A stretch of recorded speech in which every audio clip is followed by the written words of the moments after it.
Vamos, em nome de Jesus, abrir a palavra em Colossenses, capítulo 2. Colossenses, capítulo 2, versos 20 ao 23. Se, pois, estáis mortos com Cristo, quanto aos rudimentos do mundo, por que vos carregam ainda de ordenanças, como se vivesseis no mundo, tais como: não toques, não proves, não manuseis? As coisas todas perecem pelo uso, segundo os preceitos e doutrinas dos homens, as quais têm, na verdade, alguma aparência de sabedoria, em devoção voluntária, humildade e em disciplina do corpo, mas não são de valor algum, senão para a satisfação da carne. Que Deus revele a palavra aos nossos corações, porque viemos para ouvir e receber tão somente a palavra de Deus.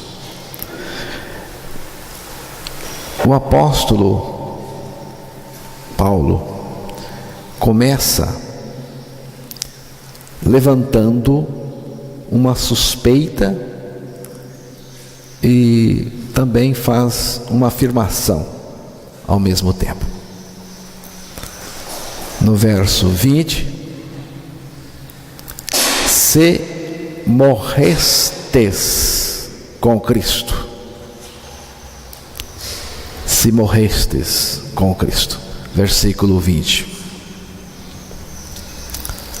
A palavra de Deus, irmãos, crê a nossa morte com Cristo. A palavra de Deus crê a nossa morte com Cristo. Porque o amor de Cristo nos constrange, julgando nós assim, que se um morreu por todos, logo todos morrerão. O Senhor, a palavra, o Senhor, por sua palavra, está afirmando que todos morrerão aqui. E o nosso crer depende desta afirmação que a palavra de Deus está fazendo aqui. Ele está falando aqui que todos morreram com ele naquela cruz. Por quê que todos morrerão? Porque Ele nos colocou lá, com Ele na cruz, e lá morremos, aquela morte, conforme a palavra de Deus está afirmando aí. Mas ele também levantou uma suspeita. A suspeita de Paulo é a seguinte: se morrestes,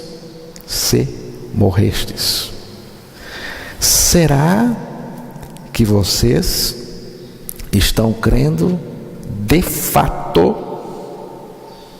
ou estão administrando a nossa morte como uma ideia doutrinária, uma ideia teológica? Porque isso pode acontecer e acontece muito.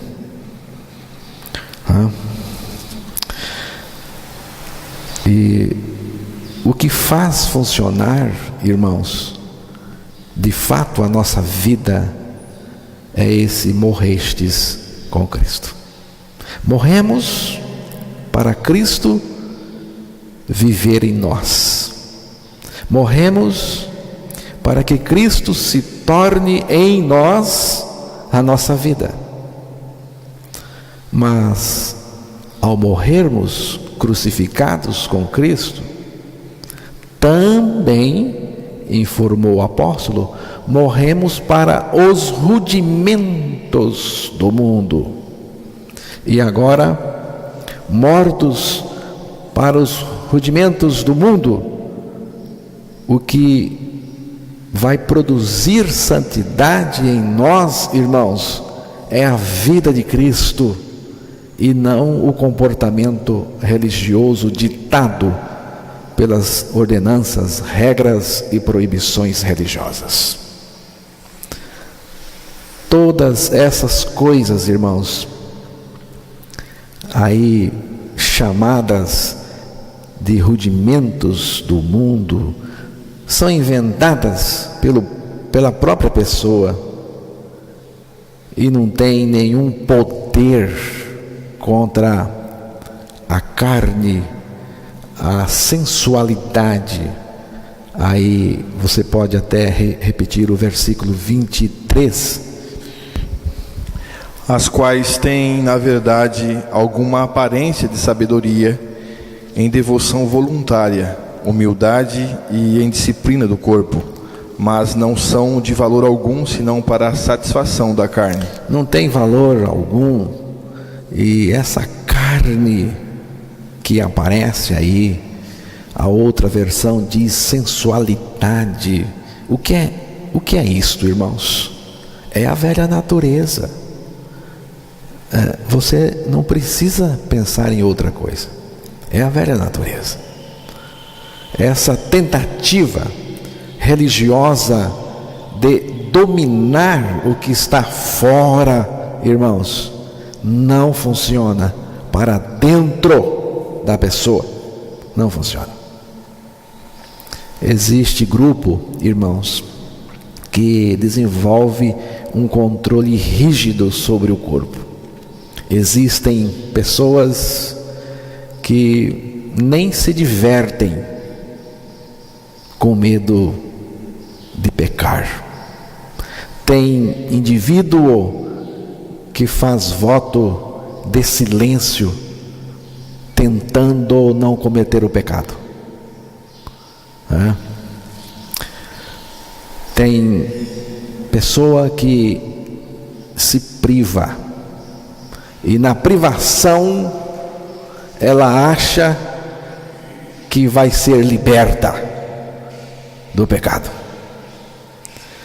Existe grupo que se entrega, irmãos, ao serviço religioso como uma forma de escape. Tem gente que não sai da igreja, faz. Ela não fica desocupada, ela está sempre ativa, um ativismo danado, faz, como uma forma de escape, né?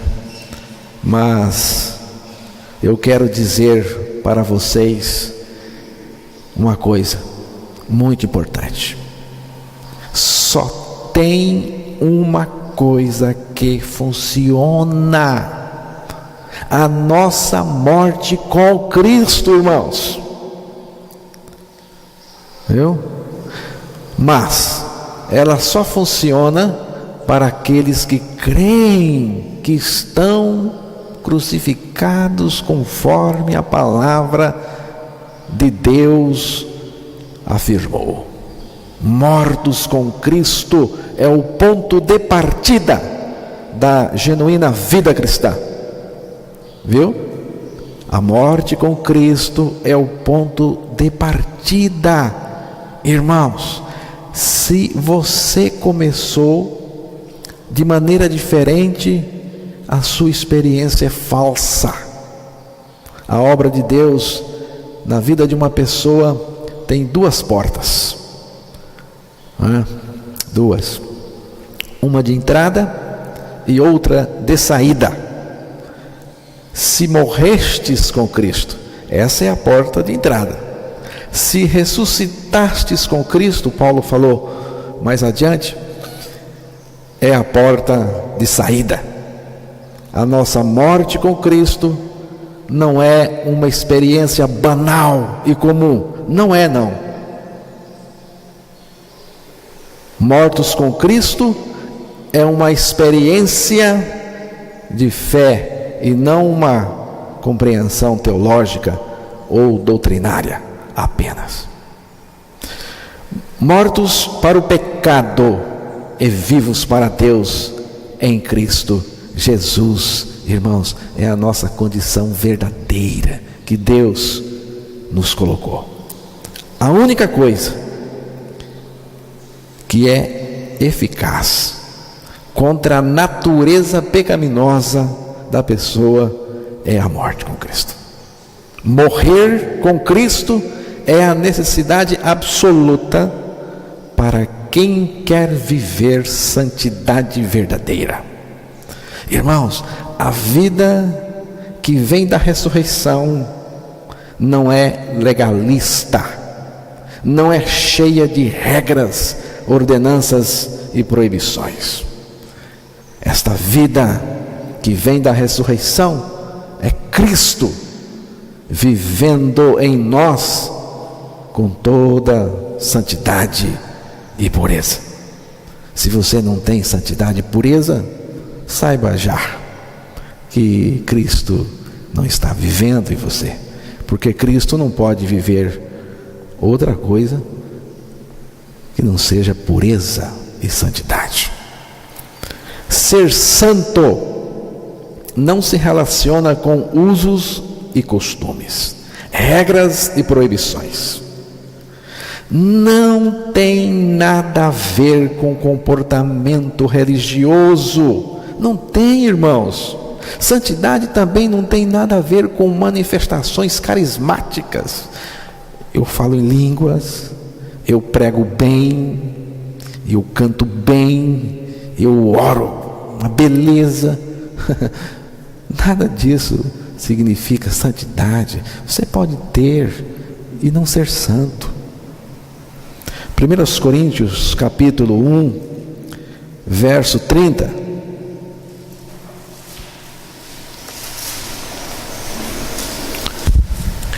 Mas vós sois dele, em Jesus Cristo, o qual para nós foi feito por Deus sabedoria e justiça e santificação e redenção. Vós sois dele em Cristo Jesus. Muito importante você perceber isto. Somos dele, somos de Deus. Mas como somos de Deus? Onde somos de Deus? Por frequentar uma igreja, praticar uma religião, fazer boas obras. Aqui diz que somos dele em Cristo Jesus. É em Cristo, irmãos. Primeiro Deus nos colocou em Cristo, lá na cruz do Calvário, e lá morremos com Cristo. Se não morrer com Cristo na cruz, não pode ser dele. Não pode. Depois que você foi colocado em Cristo e morreu com Cristo, sois dele, vós sois dele em Cristo Jesus. Aí Paulo diz: o qual, isto é Jesus, o qual se tornou da parte de Deus, sabedoria, justiça, santificação, é a palavra que eu quero, santificação e redenção. Irmãos, Deus não nos deu essas coisas, mas Cristo se tornou em nós essas coisas. é o que o texto está dizendo. Ele nos deu Cristo, e Cristo é tudo isso para nós e em nós. Por isso é que falamos que Cristo é o tudo de Deus para nós. Irmãos, nada é impessoal no cristianismo, nada. Eu resumiria isto numa frase: não mais eu, mas Cristo em mim. A vida cristã, irmãos, não é um amontoado de coisas. Ela é Cristo, o qual para nós foi feito por Deus, diz a versão do irmão. A outra versão diz: o qual se nos tornou da parte de Deus. Significa o quê? Significa também que Deus aceita uma coisa só: o seu Filho Jesus Cristo, e nada mais. Irmãos, eu dou graças a Deus. Dou graças a Deus, porque não sou eu tentando ser humilde, mas é Ele em mim sendo humilde.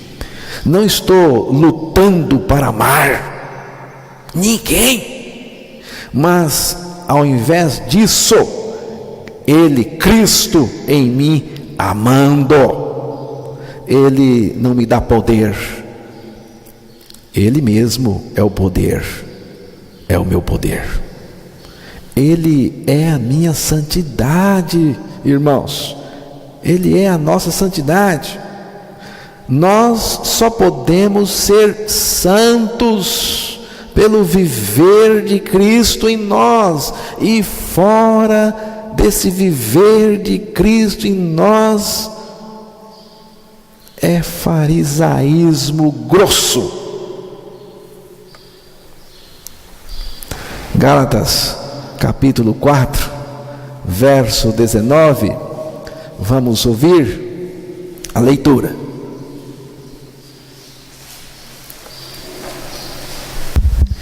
Meus filhinhos, por quem de novo sinto as dores de parto, até que Cristo seja formado em vós. O 20. Eu bem quisera agora estar presente convosco e mudar a minha voz, porque estou perplexo a vosso respeito. Eu anotei aqui uma outra versão de Gálatas 4, verso 20, verso 19 e 20. Sim, irmã, a senhora quer falar? Tá, a senhora quer ler? Pode ler também.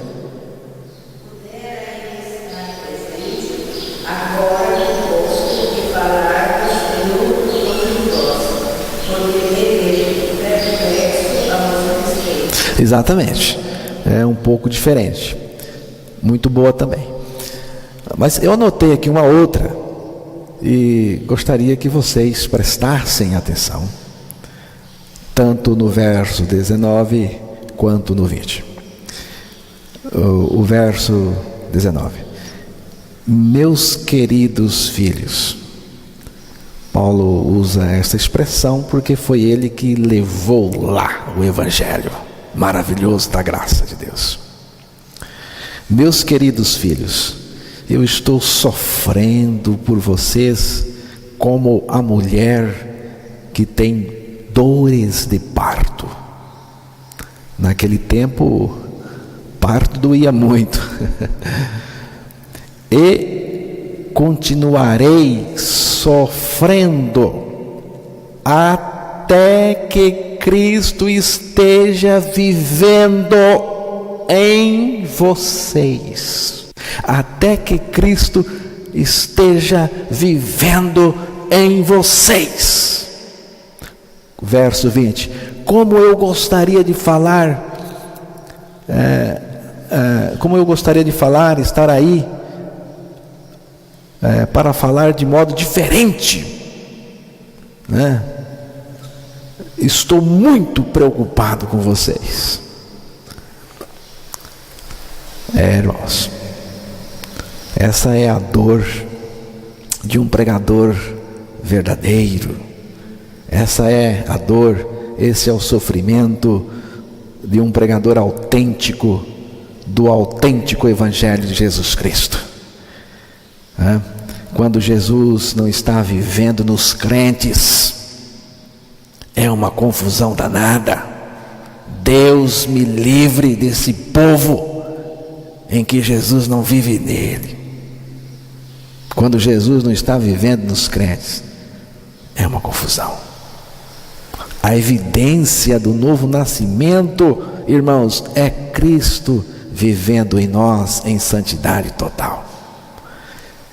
Se Cristo não vive em mim, é porque ainda não criei a minha morte com Ele na cruz.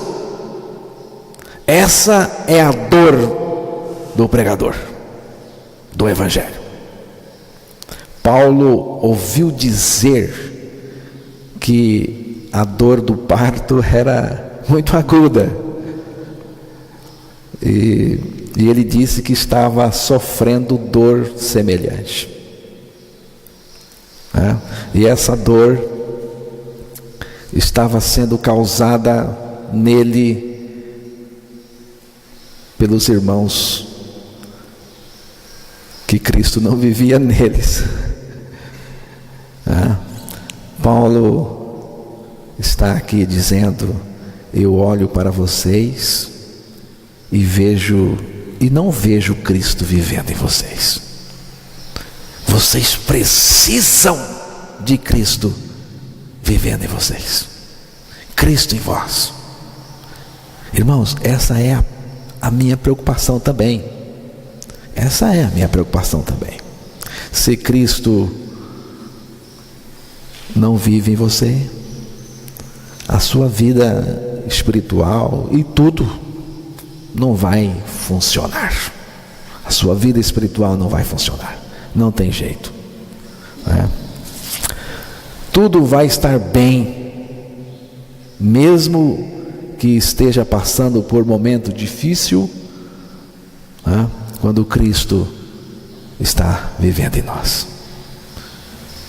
O que me faz sofrer é ver pessoas, depois de tantos anos, ouvindo o Evangelho, e ainda não experimentam Cristo no seu interior.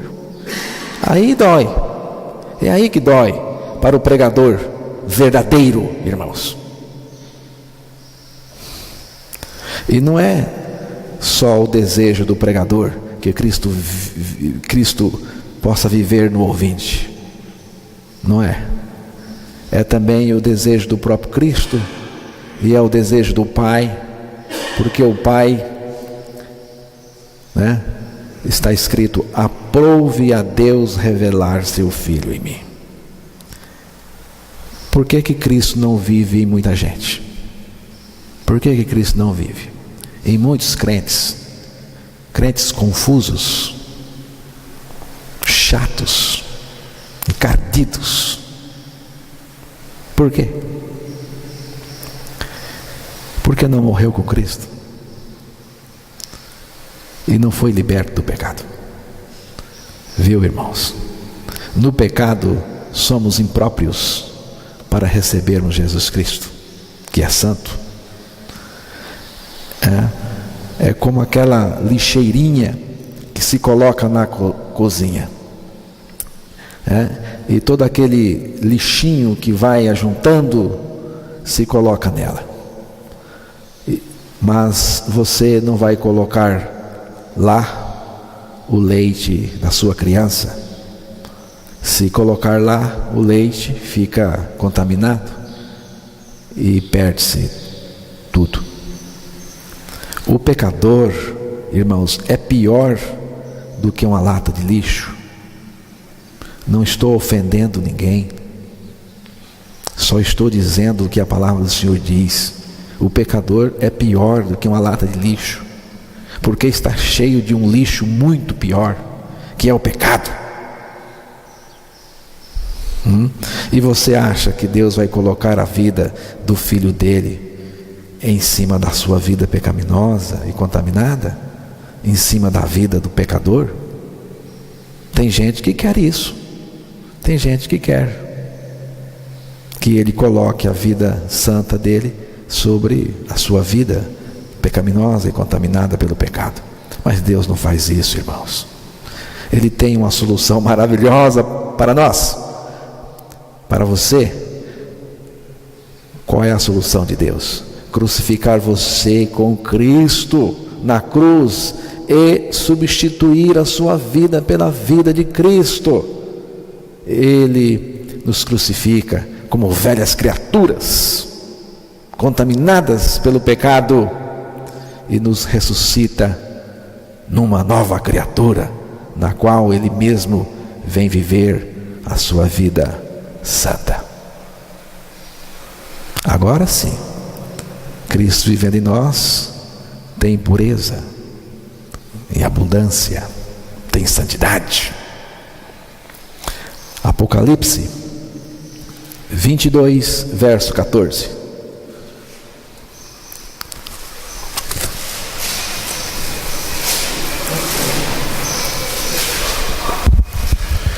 Bem-aventurados aqueles que guardam os seus mandamentos, para que tenham direito à árvore da vida e possam entrar na cidade pelas portas. Eu vou ler também aqui, na outra versão, que eu sei que os irmãos também têm, porque muda um pouquinho. Bem-aventurados aqueles que lavam as suas vestiduras no sangue do Cordeiro, para que lhes assista o direito à árvore da vida e entrem na cidade pelas portas.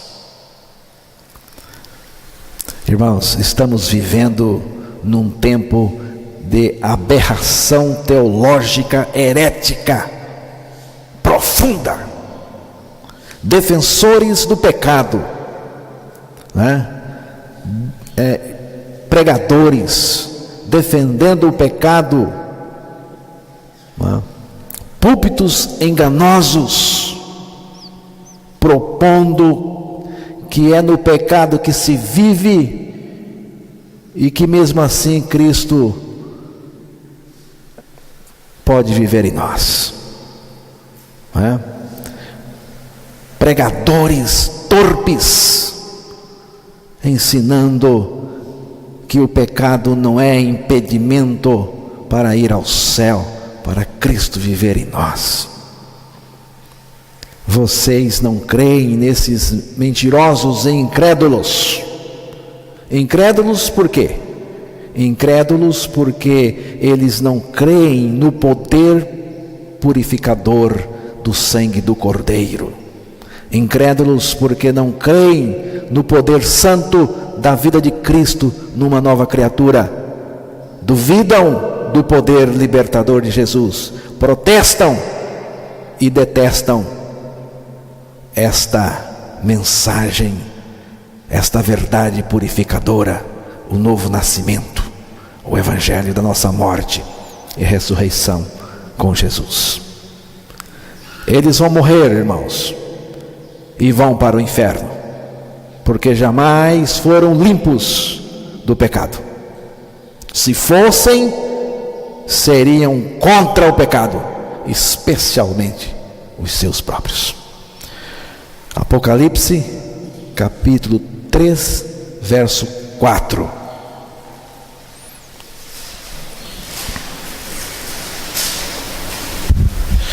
Mas também tens em Sardes algumas poucas pessoas que não contaminaram suas vestes, e comigo andarão de branco, porquanto são dignas disso. É sempre assim. Algumas poucas pessoas que não contaminaram suas vestes e comigo andarão de branco. Comigo andarão de branco.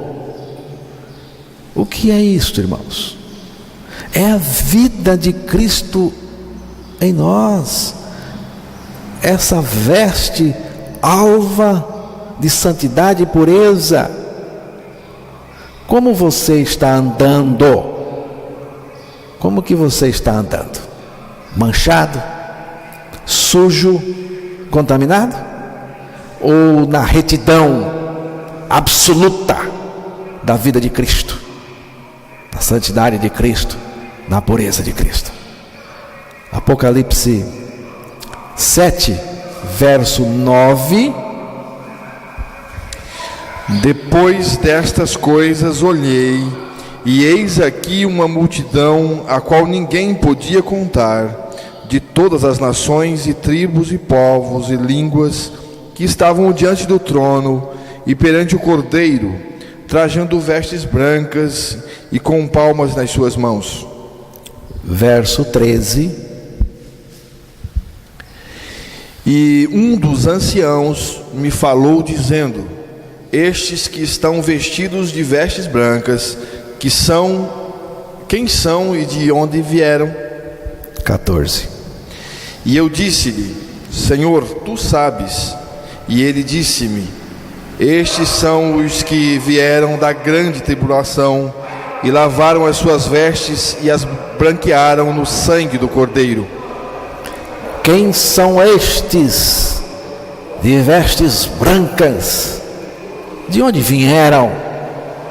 Estes são os que vieram da grande tribulação e lavaram as suas vestes e as branquearam no sangue do Cordeiro, no sangue de Jesus. São, irmãos, os salvos da grande tribulação, vestidos de vestes alvas e puras e com palmas nas mãos. Palmas representam vitória e triunfo, e vestes brancas são a pureza e santidade da vida de Cristo, da vida que Deus deu a eles. Mas todos os salvos de todas as épocas ganharam estas vestes. Você prestou atenção nas vestes dos salvos e dos santos? Qual é a cor? O que você acha dessas vestes? Eram absolutamente limpas ou não?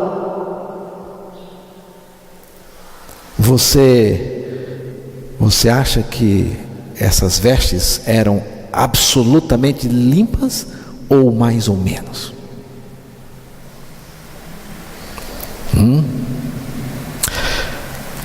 Irmãos, você viu alguma sujeira naquelas vestes?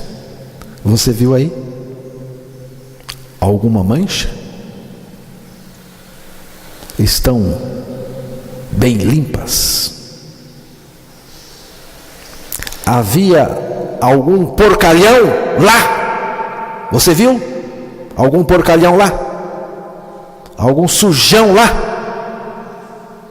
Você viu algum sujo lá? Foram alvejados, branqueados no sangue de Jesus. Significa que Cristo removeu, irmãos, inteiramente o pecado e a iniquidade. Ele tirou todo o pecado. Ele purificou. Purificar significa remover todo o pecado, toda a natureza velha. Diz aqui que lavaram as suas vestes e as branquearam no sangue do Cordeiro. Irmãos, por que lavaram? Diz que lavaram. Por que lavaram, irmãos? Porque eram sujos. Você só lava o que está sujo. Eram sujos no pecado, eram lambuzados mas Cristo os tornou limpos, alvos e puro. E puro. Hebreus 4, verso 13. Irmãos, é Deus que tem isto no seu controle. Os olhos de Deus estão em cima disso, irmãos. Não dá para enganar Deus. Porque nós, os que temos crido, entramos no repouso, tal como disse: assim jurei na minha ira, que não entrarão no meu repouso, embora as suas obras estivessem acabadas desde a fundação do mundo. 4:13. Vê se é o 13 ou é o 12. Todas as coisas estão nuas e patentes. E não há criatura alguma encoberta diante dele. Antes todas as coisas estão nuas e patentes aos olhos daquele com quem temos de tratar. Viu? O Senhor tem tudo no seu controle. Os olhos de Deus estão colocados nesta pureza. Apocalipse 1, verso 5 e 6.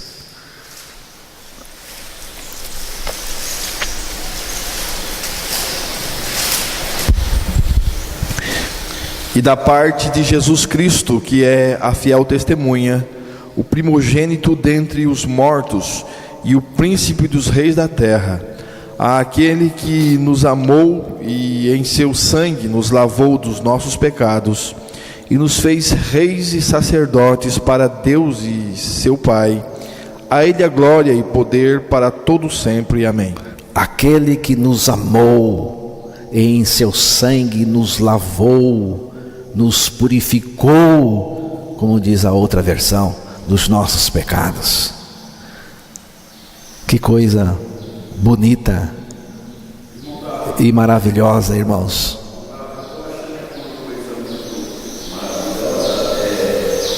Às vezes eu passo por um lugar, está guardado no meio e não sai. Mas ele disse que isso pode ficar branco, que não vai ter jeito.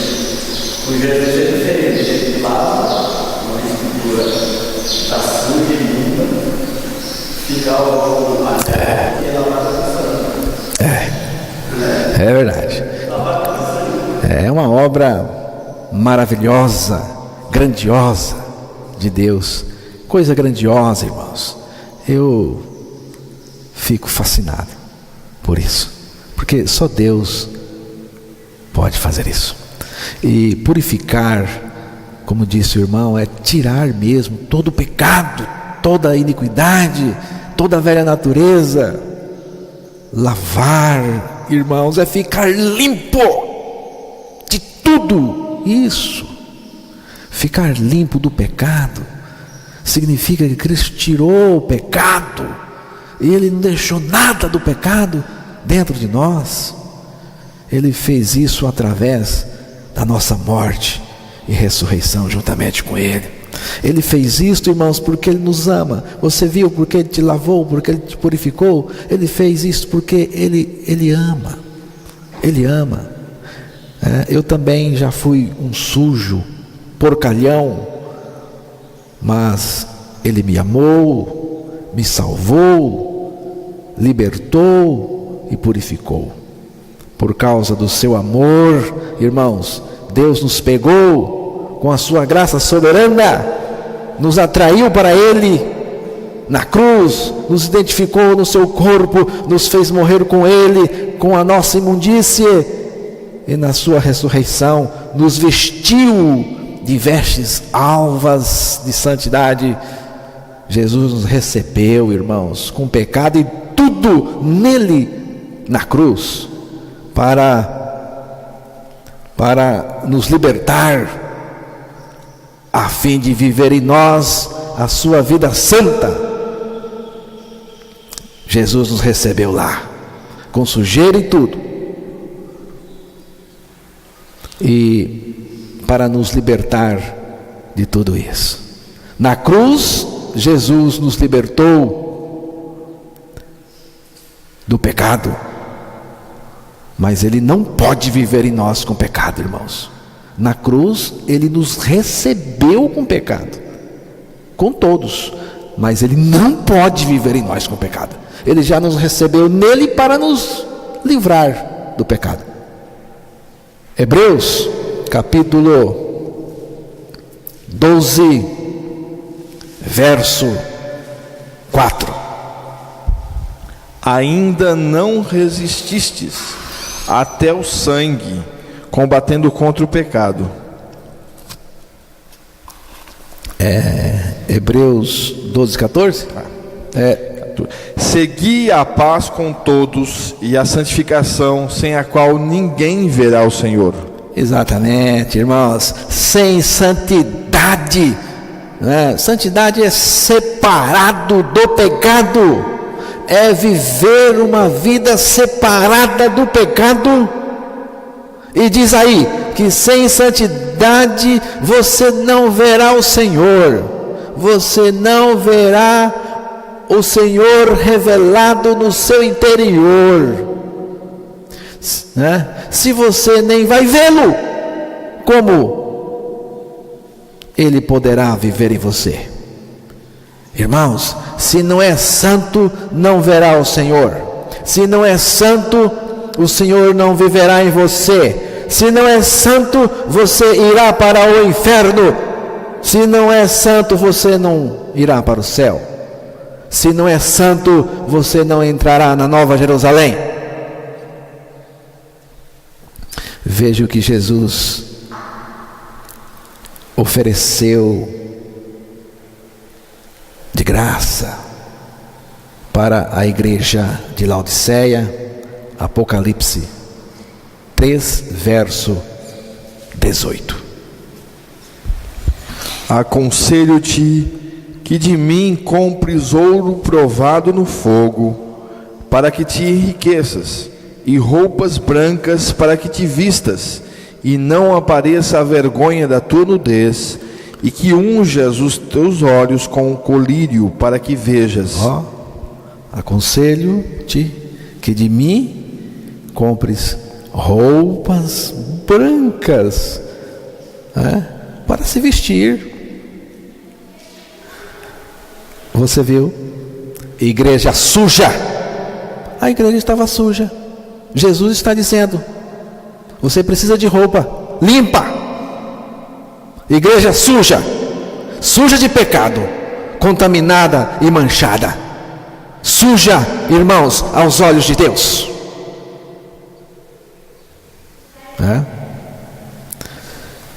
O que Jesus está dizendo para a igreja de Laodiceia é o seguinte: você está suja, suas vestes estão manchadas da relação que você tem com o pecado.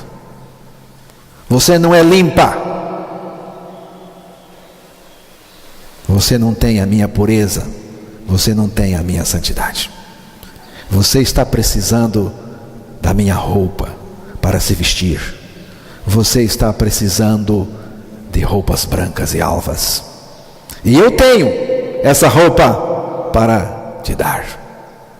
O Senhor propondo aqui, irmãos, trocar a roupa da igreja, substituir as vestes sujas pelas vestes brancas e alvas.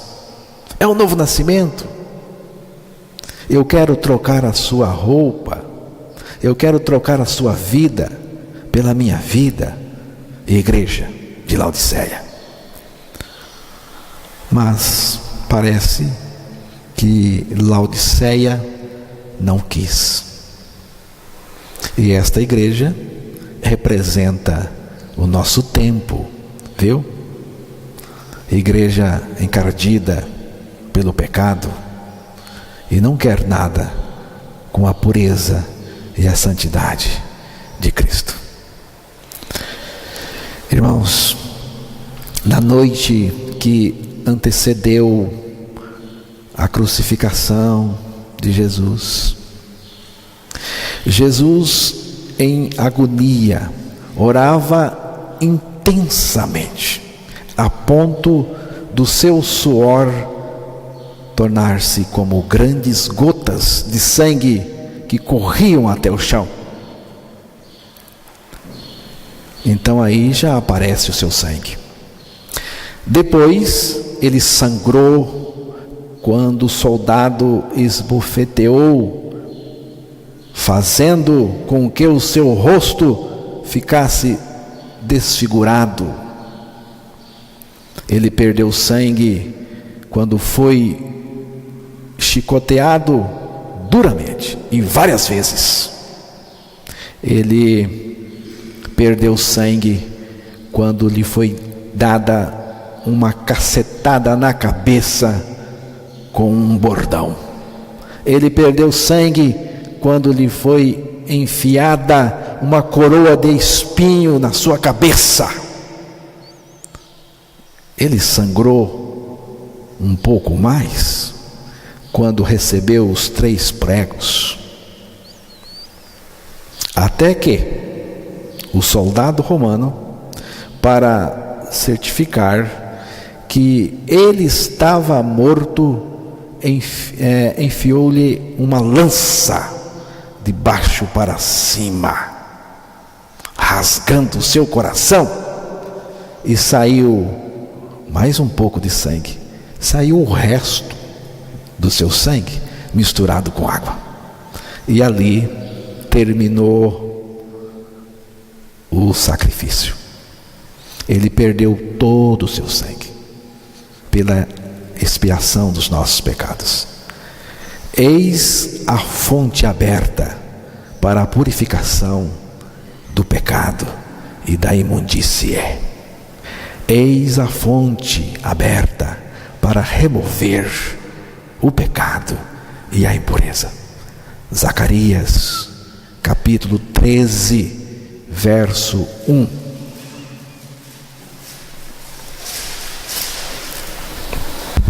Naquele dia haverá uma fonte aberta para a casa de Davi e para os habitantes de Jerusalém, para a purificação do pecado e da imundícia.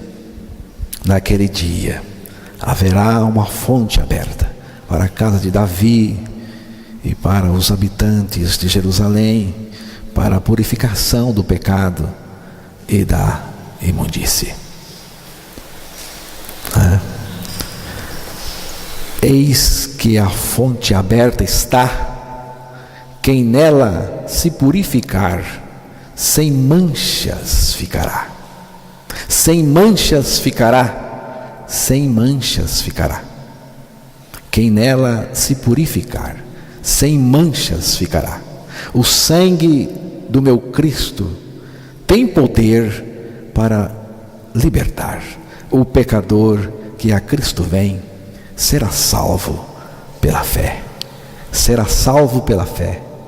Será salvo pela fé. Eis a fonte aberta.